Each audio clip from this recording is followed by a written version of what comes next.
요엘 2장 28절에서 32절 말씀입니다. 그 후에 내가 내 영을 만민에게 부어 주리니 너희 자녀들이 장래일을 말할 것이며 너희 늙은이는 꿈을 꾸며 너희 젊은이는 이상을 볼 것이며 그때 내가 또 내 영을 남종과 여종에게 부어 줄 것이며 내가 이적을 하늘과 땅에 베풀리니 곧 피와 불과 연기 기둥이라 여호와의 크고 두려운 날이 이르기 전에 해가 어두워지고 달이 핏빛같이 변하려니와 누구든지 여호와의 이름을 부르는 자는 구원을 얻으리니 이는 나 여호와의 말대로 시온 산과 예루살렘에서 피할 자가 있을 것이며 남은 자 중에 나 여호와의 부름을 받을 자가 있을 것임이라. 아멘. 주의 이름을 부르는 자가 누리는 은혜라는 제목으로 새벽의 묵상의 말씀 나누도록 하겠습니다. 오늘 본문에서 요엘서의 위치는 요엘서를 반으로 나누어서 전반기, 하반부, 후반부를 나누면 후반부의 시작이라고 할 수 있는 내용을 담고 있습니다. 먼저 28절을 보시면 그 후에라고 시작을 하는데요. 그 후에라는 의미는 아주 먼 훗날을 의미하고 성경학자들은 이 먼 훗날을 종말의 시기를 의미한다라고 이야기합니다.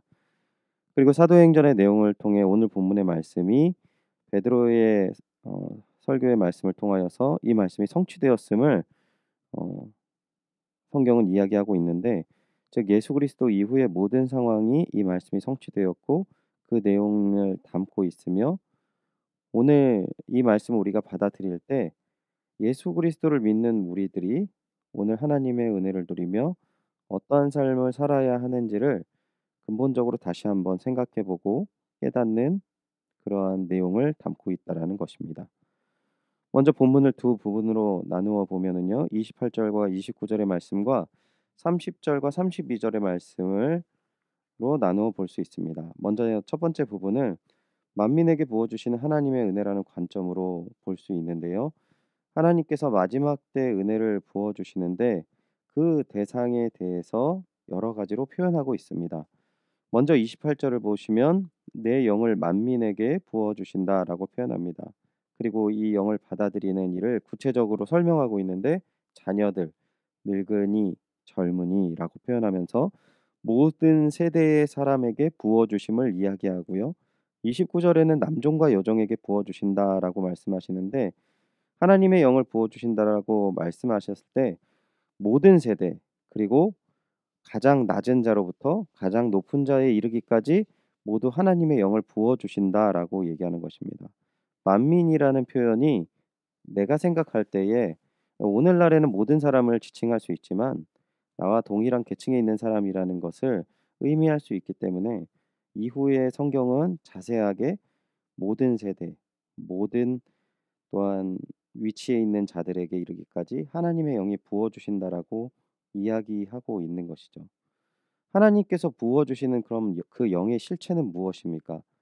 요엘서 1장을 상기해 보면 이스라엘 백성이 메뚜기 재앙으로 그들의 땅이 황폐하게 되었고 그들이 망하게 되었음을 이야기하고 있습니다. 즉 그들이 그러한 재앙으로 말미암아 육신과 영이 이제 가란 상황이 되었음을 성경은 이야기하는데 본문에서 그 영을 부어 준다라고 표현을 하고 있는데요.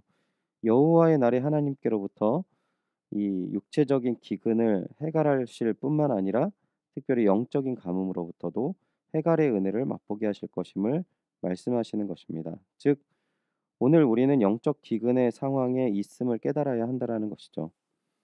우리가 물질적으로 풍요롭지 못한 시대가 아니지만 물질적으로 굉장히 부족한 시대임을 깨닫고 있습니다. 또한 우리들이 인생길을 나아가야 되는데 바로 내일에 대해서 알 수 없는 이러한 상황에 있는데 우리의 오늘날의 기계 문명과 또한 생활의 상황의 모든 것은 굉장히 풍요롭고 과거와는 비교할 수 없을 만큼의 좋은 시대를 살고 있지만 바로 내일을 알 수 없는 시대를 살고 있습니다. 하나님께서는 우리에게 이러한 모든 상황에서 근본적인 치료의 은혜를 베푸시는 것이죠. 영적인 기근의 상황을 우리는 깨닫지 못하고 있을 때에 하나님을 믿는 백성들은 이 우리의 중심 가운데 무너져 있고 망가져 있는 것이 무엇인지를 분명히 알게 된다라는 것이죠. 믿음의 백성에게 부어 주시는 주의 이름을 부르는 자, 그리고 부어 주시는 은혜는 바로 이런 영적인 해결받는 은혜를 누린다는 것을 말씀하고 있는 것입니다. 먼저 요엘 선지자는 그 은혜의 기본적인 의미를 영을 받는 주의 백성들 사이에 하나님을 아는 지식이 완전해지실 것을 이야기하는 것입니다.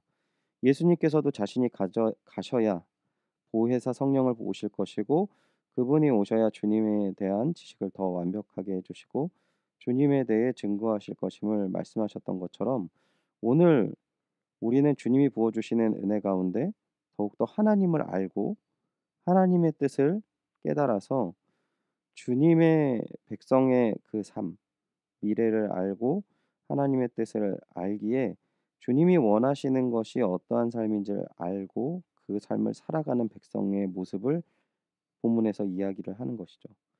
그렇다면 주의 백성의 사는 삶, 다시 한번 구체적으로 30절에서 32절을 보시면 이렇게 표현하고 있습니다. 남은 자 중에 나 여호와의 부름을 받을 자가 있을 것이다라고 표현하고 있습니다.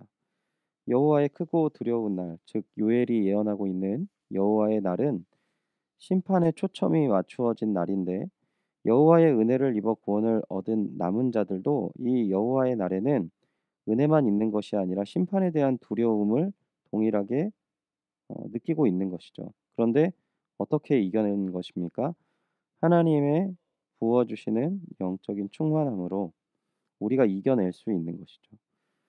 요엘도 2장 11절을 보시면 누가 이 날을 견딜 수 있을 것인가 라고 질문을 하고 있습니다. 바로 남은 자들이 이 날을 견딜 수 있는 것입니다. 32절을 그 남은 자들에 대한 모습을 담고 있는데, 그 남은 자들의 모습이 어떠한 모습입니까? 먼저 주의 이름을 부르는 자들이라고 합니다. 자신의 죄를 회개하고 여호와의 이름을 부르는 자들, 즉 나를 부인하고 하나님의 뜻을 쫓는 자들을 이야기하는 것이죠. 두 번째는 남은 자들은 시온산으로 피하는 자들을 이야기하고 있습니다. 나를 의지 않고 돈과 나의 능력과 지식을 의지하는 것이 아니라 모든 문제를 하나님께 맡기고 하나님으로부터 피하는 자들을 이야기하는 것이죠. 즉 오직 하나님을 의지하며 믿음으로 어려움을 견디는 자들, 결국을 그들이 주님을 부르시는 자들임을 그들의 모습으로 증명한다라는 것을 오늘 본문 속에서 이야기하는 것입니다.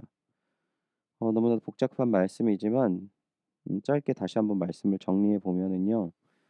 하나님께서 우리에게 부어주시는 성령의 충만한 은혜를 우리가 받고 영적인 충만한 자들이 하나님과 하나님의 뜻을 온전히 알게 되어지는 것입니다.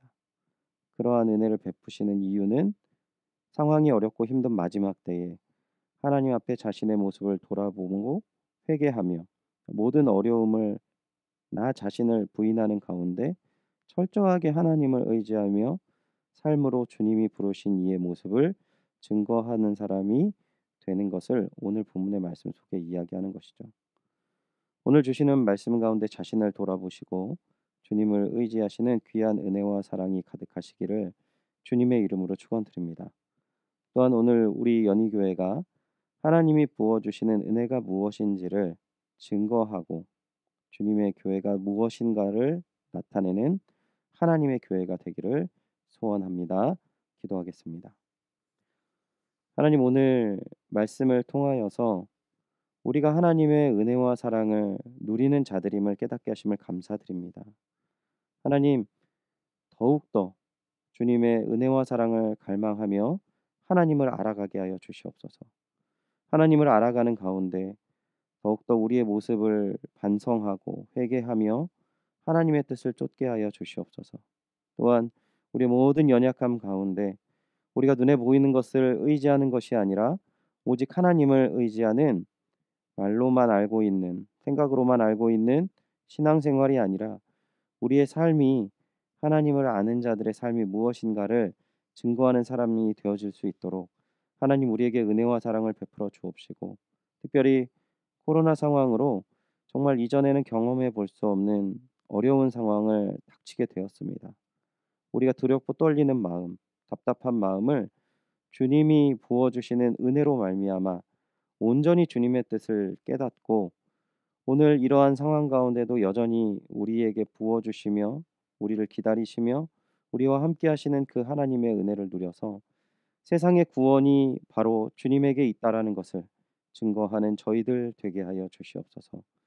하나님, 저희 연희교회를 사용하여 주시옵소서. 우리가 2020년을 마무리하면서 하나님이 주시는 소명이 무엇인지를 다시 한번 깨닫고 주님을 바라보며 믿음의 모습을 증거하는 저희들 되게 하여 주시옵소서.